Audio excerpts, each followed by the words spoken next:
Jóvenes ilustres, estos son los dos últimos temas del programa de la materia Estado y Sociedad Mexicana, de los autores Pablo González Casanova, México ante la crisis, y Gerardo González, la crisis actual del Estado neoliberal. En el primero, México ante la crisis, la autora Soledad Loaesa define y caracteriza qué son las clases medias.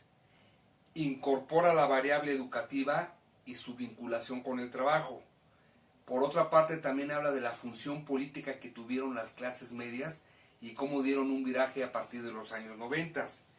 Y estas clases legitimaron ese sistema político autoritario que prevaleció en México durante más de 4 décadas. Por otra parte, también propone los logros que tuvieron las clases medias en los años 70 y cómo fue la reacción de las clases medias ante la crisis económica de los años 90 en México. Por su parte, el autor Gerardo González, en su libro Pasado, Presente y Futuro, la crisis del Estado neoliberal, nos plantea el establecimiento del Estado neoliberal como respuesta de la gran crisis económica precedente. 2. La aplicación de la política neoliberal en México y la gran crisis económica que se vuelve a dar en 1995. Así que pues, iniciamos. Soledad Loaesa trabaja este capítulo que se titula Las clases medias mexicanas y la coyuntura económica. Aquí argumenta la autora que después del proceso de industrialización del año de 1940 a 1982, eso trajo consigo también la expansión de grupos sociales. Una clase nueva entre ricos y entre pobres, la clase media precisamente. Entonces estas clases medias tuvieron participación en la economía y en la política mexicana. Así, caracteriza sociológicamente a estas clases medias. Dice que estas a su vez se subdividen en dos grupos, el grupo de los asalariados y el grupo de los no asalariados. Los primeros agrupan a empleados, maestros, funcionarios, cuadros medios del ejército y que reciben un salario fijo. Los no asalariados, como todos sabemos, incluye a aquellos profesionistas libres, los pequeños y medianos comerciantes, industriales y pequeños artesanos. Estas clases medias también tuvieron una variable adicional, que fue la variable educativa. Esta variable educativa les dio cierto nivel de escolaridad, que para esos años fueron los estudios primarios. Hoy en día se podría pensar que eso no tenía validez. En esos años quien tenía una primaria ya era una persona con cierta preparación y con ciertas capacidades para poder desempeñar ya sea un trabajo como empleado o incluso un trabajo burocrático dentro del Estado. Entonces, esta tercera característica es el vínculo entre escolaridad y ingreso, entre escolaridad y economía. Así pues, esta función política que también tuvieron estas clases medias aseguraba cuestiones de organización y de cuestiones administrativas o en administración pública. Esto se debía básicamente a que había un individualismo preeminente y por otra parte una meritocracia que eran los valores centrales de esta subcultura de la clase media. Entonces, en la historia de México podemos ver la participación de las clases medias o la exclusión de las mismas. Por ejemplo, en la Revolución Mexicana produjo muchos cambios que afectaron a las clases medias acomodadas. Durante el cardenismo también se les dio mucha prioridad el Estado les otorgó mucho poder a las clases populares, lo cual ocasionó que las clases medias se vieran afectadas, tanto política como económicamente. Pero no sería hasta la modernización en México a partir de los años 50 cuando finalmente estas clases medias logran imponerse como una subcultura de clase. Durante los años de crecimiento económico, no hay que olvidar que el PRI monopolizó el poder político y lo controló. También hizo así con la participación. Así que después de los años 40 el PRI se convirtió en esa maquinaria electoral que ganaba elecciones. Las clases medias no desafiaron esta autoridad y disfrutaron del desarrollo económico en México, pero al hacerlo también legitimaron y apoyaron el autoritarismo mexicano. En ese entonces, estas clases vivieron en el estado de bonanza. Se dejaron llevar por el sistema y lo legitimaron. Hay pocos estudios de las clases medias en México, pero algo que destaca la autora es que durante los gobiernos de Luis Echeverría y José López Portillo, que van del año de 1970 al 82, denota la importancia que el Estado les atribuyó a las clases medias. ¿Cómo? A través de una reforma política del Estado. Las clases medias estaban demandando mayor apertura política, que fue la reforma política de 1977, que les permitió a estos grupos, a ciertos grupos, fundar nuevos partidos políticos. Y por otra parte, refundar o reconfigurar y fundar algunos sindicatos de estas clases trabajadoras. Entonces la participación de las clases medias sí ha tenido importancia en la vida política y social de México. Ahora bien, ¿cómo reaccionaron estas clases medias ante la crisis económica que inició en el año de 1982? Cuando el cambio de poderes dio la estafeta presidencial a Miguel de la Madrid. Este no había logrado superar estas hostilidades. ¿Qué hicieron las clases medias? Pues simplemente se politizaron y se fueron a la oposición conservadora, que encabezaba el Partido Acción Nacional. Estas clases medias, aliadas con la derecha, empezaron a ganar elecciones municipales en algunos estados, como fue Sonora, Sinaloa, Puebla y Baja California. Entonces, este ascenso de las clases medias en la oposición da una muestra que ya no estaban conformes con el nuevo sistema económico que había fracasado. Tenían que encontrar acomodo en otras instituciones y en otras áreas.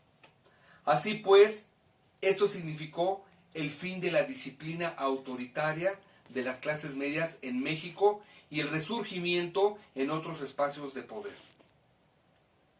El segundo tema es del autor Gerardo González y el libro es titulado México, pasado, presente y futuro, la crisis actual del Estado neoliberal.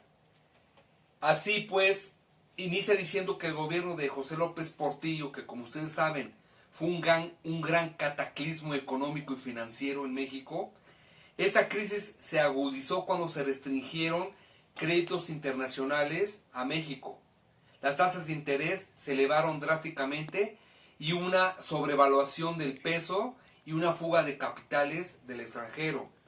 Así se perfila y se establece este modelo neoliberal en México a causa de esta gran crisis económica. La crisis de 1982 dio pauta para llevar a cabo el proceso de reestructuración y modernización económica. El FMI, el Fondo Monetario Internacional y el Banco Mundial impusieron estas garantías para que a México se le pudiese ayudar a superar esta crisis. Y entre las más importantes restricciones que le hicieron al Estado mexicano es que el Estado ya no podía estar interviniendo directamente en la economía. No podía estar regulando cuestiones económicas que se deben dejar al mercado internacional. Fue el gobierno de Miguel de la Madrid el que encauzó todos estos esfuerzos para modificar el modelo de acumulación capitalista que existía en México, restablecer los equilibrios macroeconómicos, detener la presión inflacionaria y abrir a México de nueva cuenta a los mercados internacionales.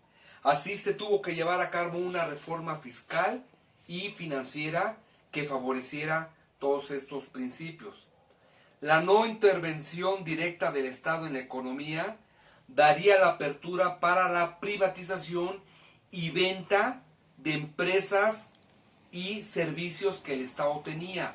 Vamos, el Estado era también empresa, eran empresarios, pues todas esas empresas se empezarían a desmantelar o a privatizar en lo sucesivo.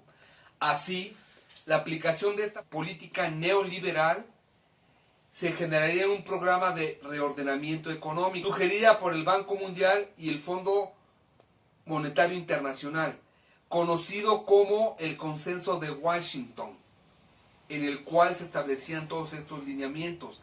Aquí el Estado únicamente se debería de enfocar a dar infraestructura básica a la población, dar carreteras, agua, caminos, eliminar la pobreza, dar salud y educación. No tendría que estar interviniendo más en cuestiones financieras internacionales. Así que un tercer paso en este nuevo modelo neoliberal fue el establecimiento de un tratado de libre comercio, lo que se conoció como el TLC, a partir del gobierno de Carlos Salinas de Gortari. Por dar un dato, para 1982 el Estado mexicano era dueño de 1.155 empresas. Para el año de 1993 solo quedarían 213 empresas. O sea, hace que se privatizaron 997 empresas. Se vendieron. Se acabó con este patrimonio nacional que tenía el Estado. Esta riqueza. Así, por ejemplo, los sectores de telefonía, hoy Teléfonos de México, siderúrgicas, sistema financiero, aviación, petroquímica y telecomunicaciones, se vendieron o se privatizaron. Esta venta del patrimonio nacional ocasionaría una gran desigualdad y pobreza en años posteriores, ya que el Estado dejaría de percibir todos estos ingresos de sus empresas, estos activos. Sin embargo, todavía para 1994-95 vino una nueva crisis económica. Cuando finalizaba Carlos Salinas de Gortari su gobierno y se lo entregaba al nuevo presidente Ernesto Zedillo, sobrevino una devaluación del peso del 15%. Y lo que fue aún peor, la fuga total de capitales durante 1994 y 95. Esta ascendió a 23.402 millones de dólares. Tan solo en diciembre de 1994 retiraron sus capitales invertidos en México más del 47%, provocando una nueva gran crisis política y económica en México. Estados Unidos se vio ante la necesidad de salvar a su socio comercial de esta crisis, México, ya que al asegurar una estabilidad en México, su principal socio comercial, que era Estados Unidos, se podría ver afectado. Bill Clinton incluso declaró que era necesario salvar la economía mexicana. Así pues, se prestaron 51 millones de dólares a México, los cuales se irían pagando con las futuras exportaciones de petróleo a la Unión Americana. Por último, chicos, yo espero que estos videos hayan contribuido a ustedes a la reflexión y estudio sobre el Estado y la sociedad en México. Como ustedes saben, esta fue la primera vez que yo hice este tipo de actividades. Por supuesto que todo está sujeto a ser pulido y mejorado, pero mi agradecimiento por todo este espacio y invitándoles a que se sigan superando en todas sus materias. Así que muchas gracias y hasta la próxima.